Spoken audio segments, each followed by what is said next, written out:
Hi everyone, welcome back to the Voice again.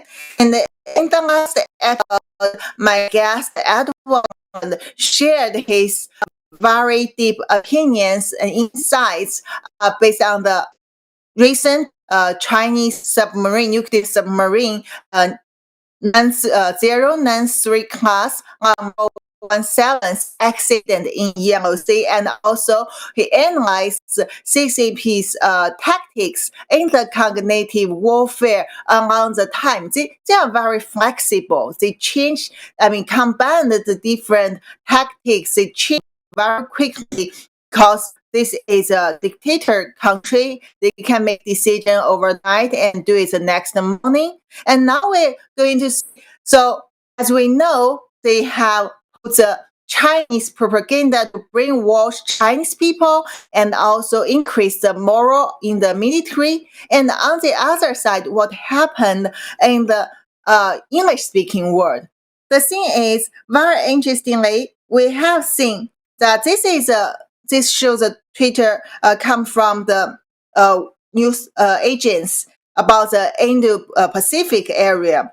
It says on the September 25th, the Philippine Coast Guard successfully removed the Chinese hazardous floating barrier in compliance with prudential instructions, and this barrier was posed a hazard to navigation, a clear violation of international law. It also hinders the conduct for fishing and livelihood activities of Philippine fisher folks, and which is an integral part of the Philippines' national territory. And it also shows some photo and video. And so in this photo and video, we can see this is kind of equipment they get from the shallow water, and it shows some anchor, big anchor with a chain in the middle. So China has secretly installed it under the sea to prevent the ships in the sea. So as we have talked in the submarine accident, the submarine hate CCP's anti-submarine secret weapon, anchors, and the chain. And I have explained in my article that this is various type of the equipment China developed.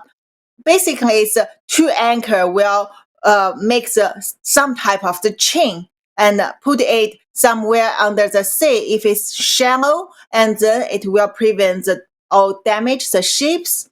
If it's in the deep area, it definitely cause the damage of submarine. And China believe actually U.S. Connecticut nuclear submarine accident in 2021 in South China Sea was caused by it. So this is a verification because we are the first to review this equipment, and then Philippine Navy has confirmed it by remove it. So what's your opinion, sir, based on this verification, this very interesting news?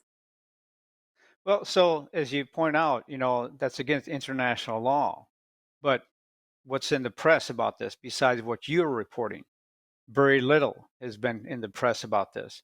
What's also not been in the press much, but the Connecticut, the U.S. submarine that crashed, there was a special report that was put out by a certain reporter that looked at the summary of that incident.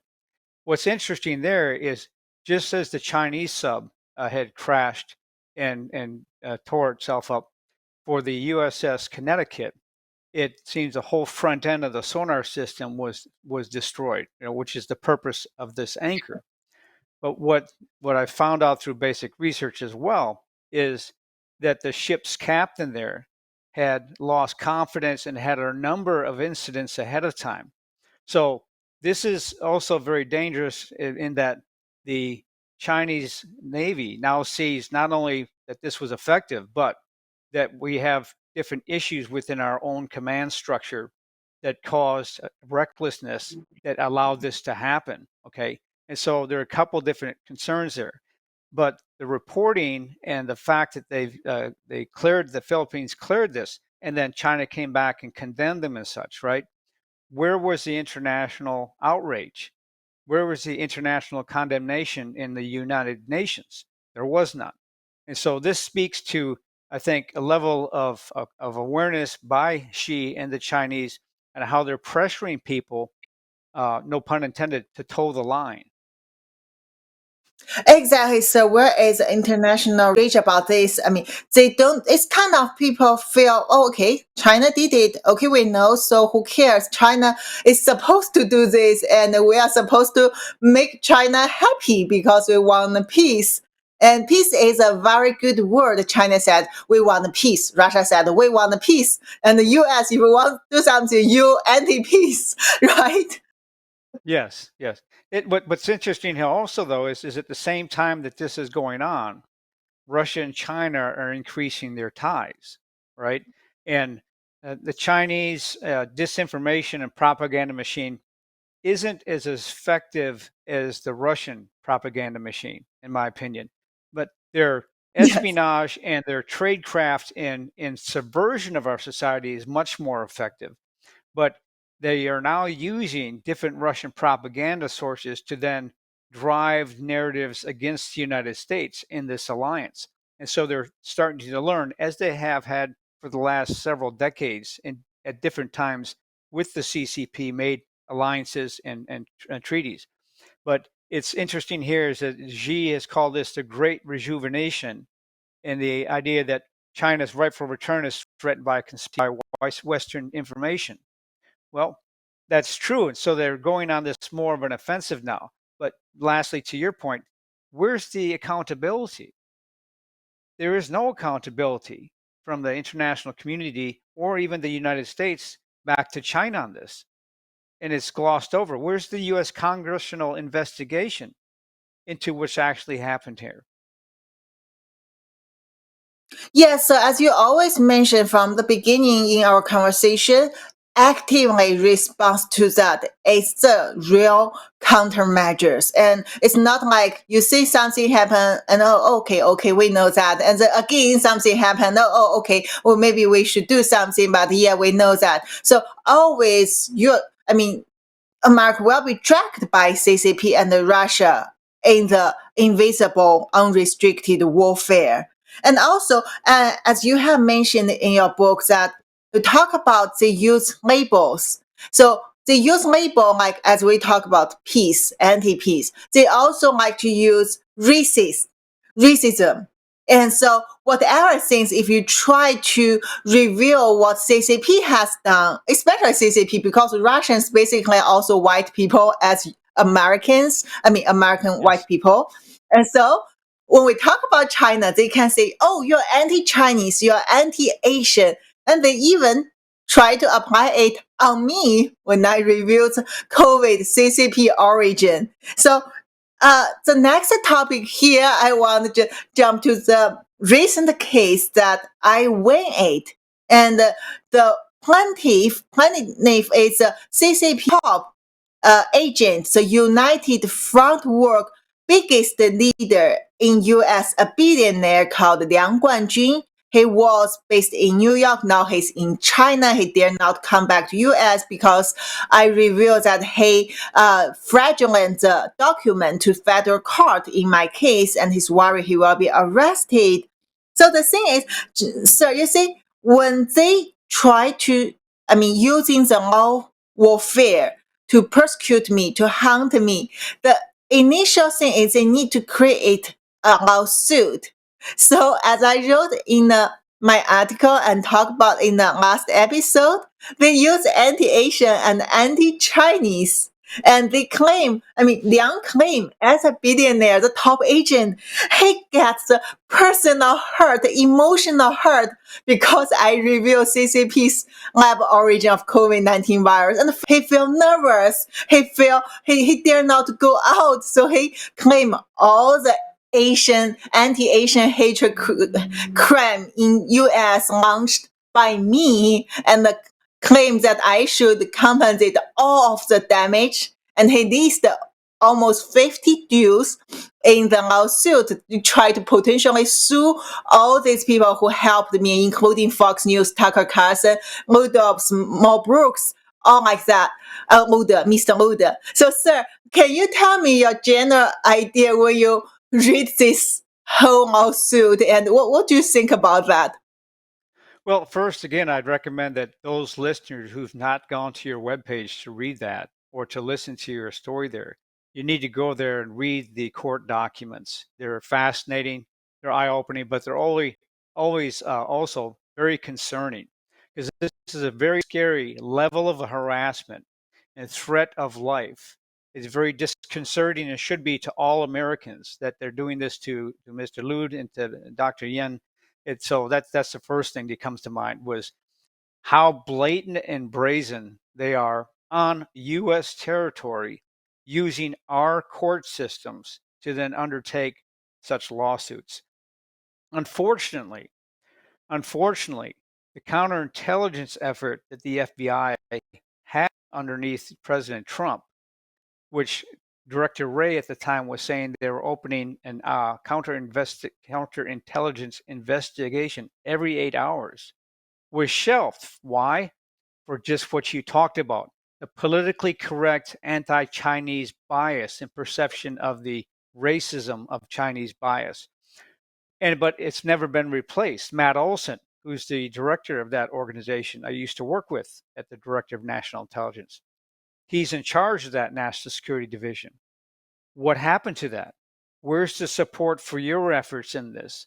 Where's the investigation by the FBI into this individual who filed the lawsuit to understand what's his background, what's the motivation, what's he doing here on U.S. soil, okay, and making these condemnations? So everyone should read this tactics, because it gives exceptional insights into their tactics and intents. For example, they say you are motivated, okay, based on class animosity and anti-Asian. Well, that's like our leftists here in the United States calling Senator Tim Scott a white supremacist. He's a black senator. They call him a white supremacist. Same thing as they might as be calling you a white supremacist as well, right? So when you look at what Xi Jinping is doing with the CCP, and look at what our own FBI and Department of Justice are doing here in the United States, one has to ask, what's the difference? Why did they allow these Chinese police stations to be stood up in the United States and not know about these things? For how long did they not know about them? And so it's astonishing for me to see what level of freedom that the Chinese agents like this have to maneuver and manipulate things within the United States, to include threatening people who are here in the United States, yourself, a dissident, or others. That to me is very concerning. Yes, exactly. You see, even I know they use lawsuits to hunt people, to suppress the voice. But until I experience it, I say how shameless they are, and they rarely know the loopholes of the law system in U.S. You see, they first establish a case, then they can legally hunt me. I mean, definitely, it's not the first time they use this tactic. Today they hunt me, tomorrow they can hunt you and your family and your neighbors all together. And because they cannot initially establish the case without my address, and they even use the cyber army to spread rumors that I stay in University of Pennsylvania, which is definitely total rumor. I never been there even at that time. Sorry. So they create a rumor, create an address for me. And then they use the rumor on social media to file the lawsuit in Pennsylvania federal court. And then start to spend the money, millions of dollars, hiring the detective teams to search my information all over America. And they even somehow stole or maybe bribed the officers in the USPS PO box to get my friend Luda's media and then just insist that's my address.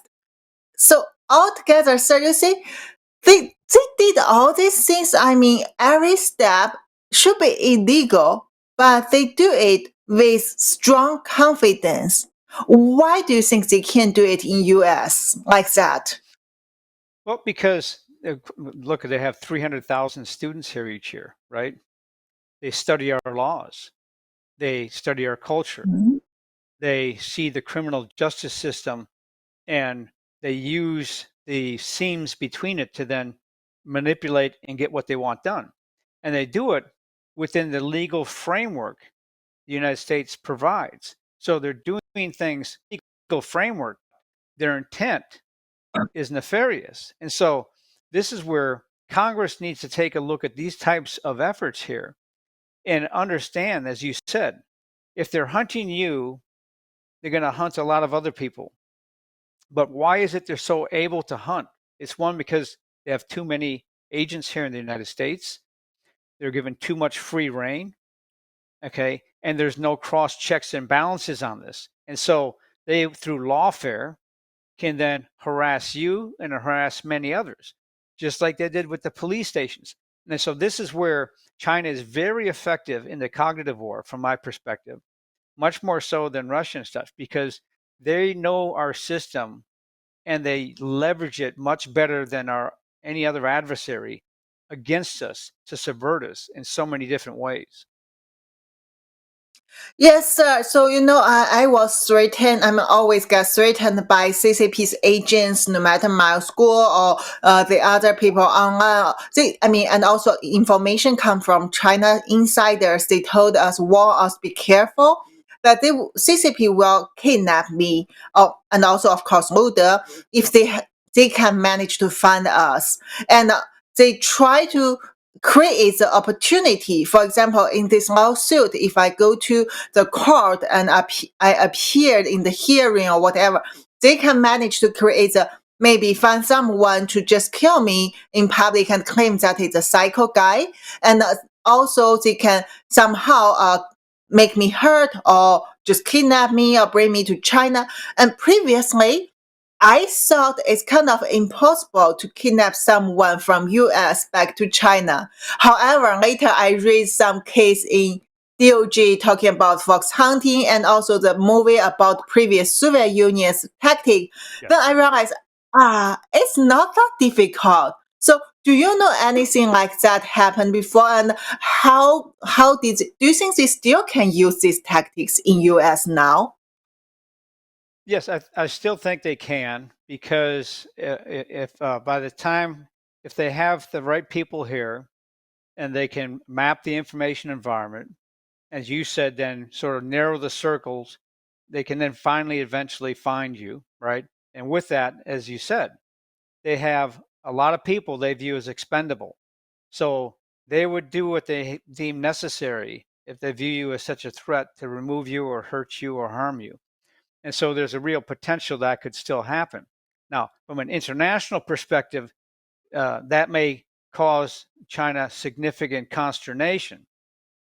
But to your point, they don't have to do something directly themselves, because they know, with the lack of US law enforcement in the country these days, okay, and the defund the police, they can find and pay some people, okay, give them your location, give them your address, and say, go do this person harm, okay, knowing that those people would probably follow through on something like that. So there's a variety of ways they could still reach out and touch people. Unfortunately, that's true.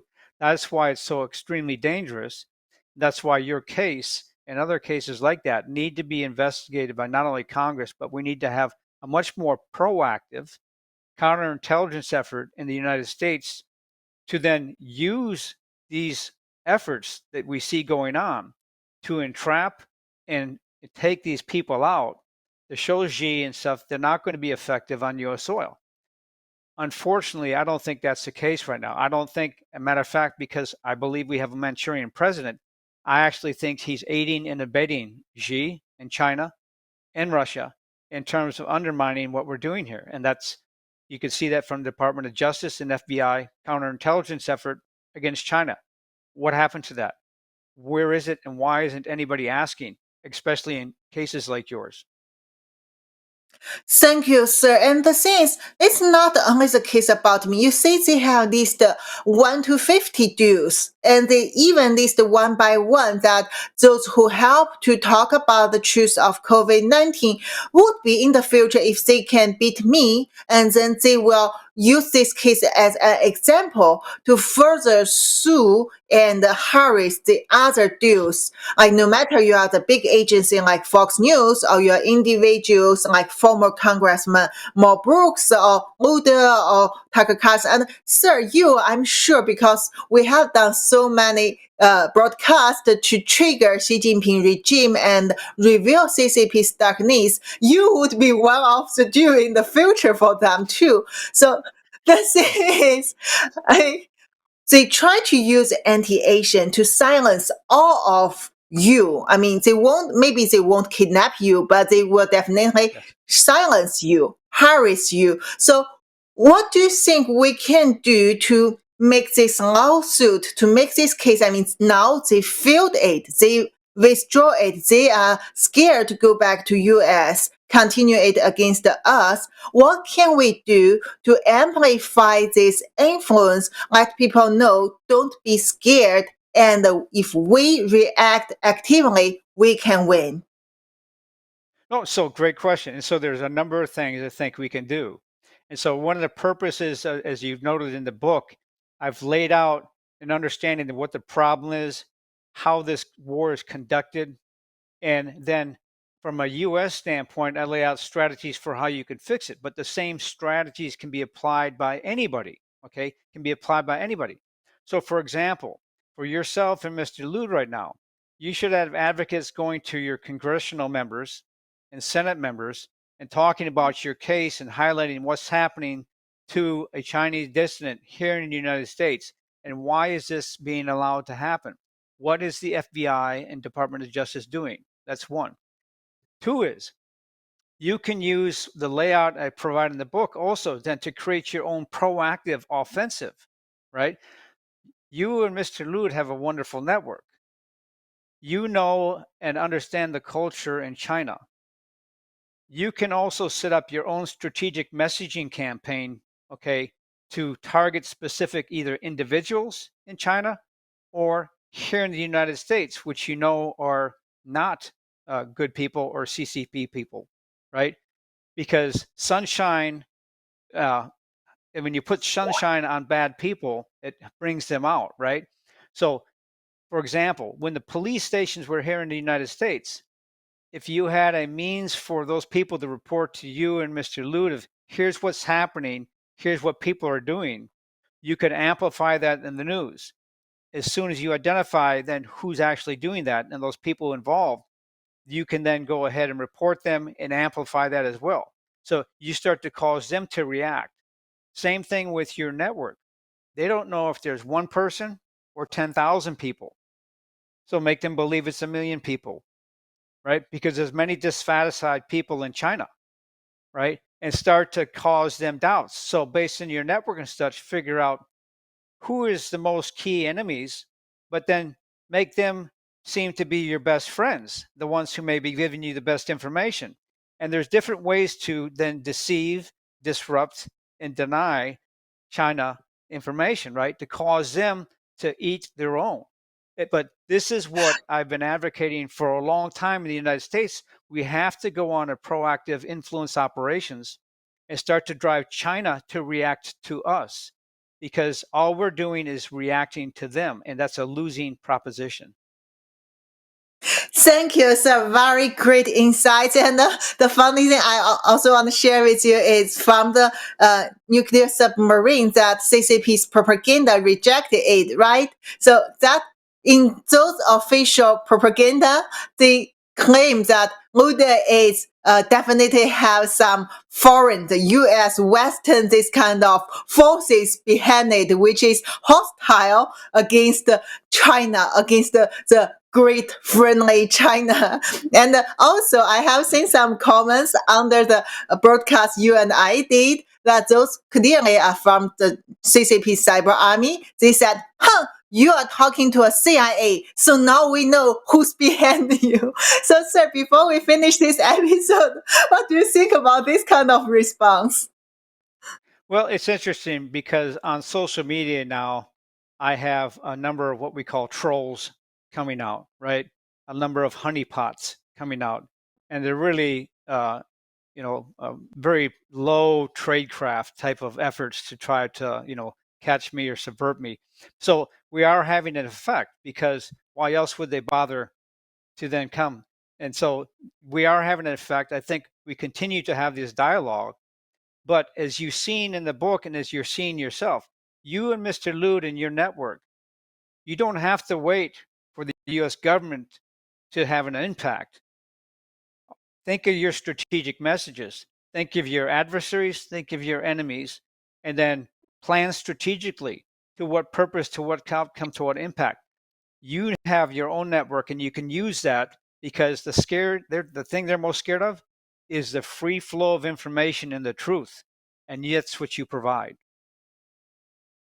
Thank you so much, sir. And I'm so happy you joined me again. We have a very nice conversation, and I hope our audience can enjoy it.